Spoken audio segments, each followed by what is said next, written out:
उनको मैं आमंत्रित करूंगा कि बाबा साहब के मिशन से संबंधित, समाज सुधार से संबंधित संक्षेप में अपनी बात रखेंगे खुर्शीद अहमद साहब। सम्माननीय आज जो अध्यक्षता कर रहे हैं भामा साहब, सरपंच साहब, करनी जी और हमारे बहुजन समाज में जन्मे महापुरुष, उनको अकीदत पेश करते हुए और तमाम जो भी यहाँ मंच पर बैठे हैं उनका मेरा गहरे तहे दिल से प्रणाम। और जो संचालन कर रहे हैं बहुत बेखूबी से निभा रहे हैं। सम्मानीय साथियों, बुजुर्गों, महिलाओं, बहनों, आज कोई ये सियासत का मंच नहीं है। आज जो मंच है ये अपने आप उसके दिल का मंच है।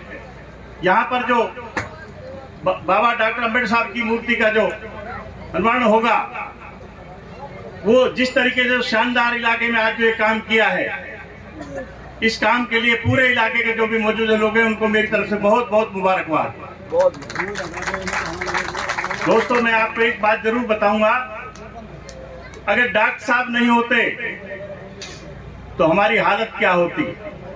जिस तरीके से आज हम यहाँ खुल के बोल रहे हैं, अगर वो संविधान हमको लिख के नहीं दे के जाते तो आपको हमको यहाँ कोई बोलने नहीं दे जाता।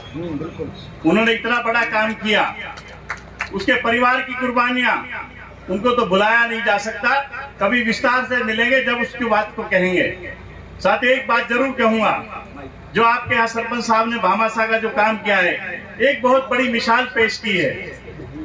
शायद आसपास और भी भामा साहब में ऐसी कोई बात नहीं है, पर आपके काम के लिए तो मैं उनको तहे दिल से मुबारकबाद देता हूँ। दूसरी बात, शिक्षा की अगर शिक्षा नहीं होती और बाबा साहब नहीं होते तो हमारी क्या स्थिति होती। दोस्तों, मैं आपको बता दूं, अगर बाबा साहब आपको ये वोट का अधिकार नहीं देते, आरक्षण नहीं देते, आपको विधानसभा, पार्लियामेंट की सीट, सरपंच की सीट, आपको कोई पैर नहीं रखने चल देता। ये सिर्फ बाबा साहब की मेहरबानी है जो आज हम भी यहाँ खुद पर बोल रहे हैं। अभी हमारे साथी ने आपको विस्तार से बताया बाबा साहब के बारे में। आप सब पढ़े लिखे हों, बाबा साहब ने कैसा जीवन बिताया, किस तरीके से बिताया, वो आज यहाँ ज्यादा चर्चा करने की इसलिए जरूरत नहीं है। आपको पहले बता चुके, बता दिया और बता दें, कल भी आपके यहाँ पर जलसा होने वाला है, वहाँ भी आपके साथी आएंगे, विद्वान लोग आएंगे, वो भी आपको समझाएंगे, बताएंगे।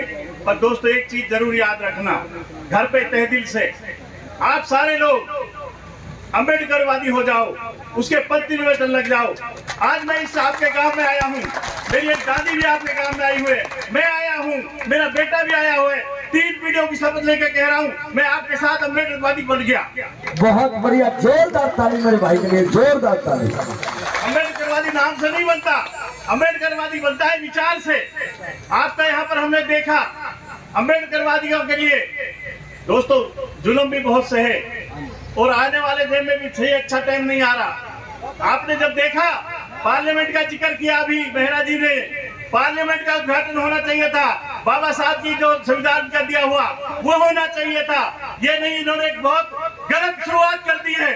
उस शुरुआत में सारे हिंदू, मुस्लिम, सिख, ईसाई सबको होना चाहिए। जो संगोल की परिभाषा जो बता रहे थे, उसके ऊपर चिन्ह देख लेना, क्या चिन्ह है। यही मुल्क का सेक्युलर खत्म होने की तैयारी में हो रहा है। आरक्षण के मामले में बता दूं, जितना निजीकरण होता जा रहा है वो बाबा साहब की आत्मा को ठेस पहुंच रही है, आपके आरक्षण पर आंच आ रही है। क्योंकि निजीकरण हो जाएगा, आपको आरक्षण नहीं मिलेगा, नौकरियां नहीं मिलेगी, तो क्या करोगे साहब? वही पिछली साल वही स्थिति हो जाएगी। आरक्षण के लिए, अम्बेडकरवादी बनने के लिए दोस्तों आपको एक एक बच्चे को तैयार रहना पड़ेगा।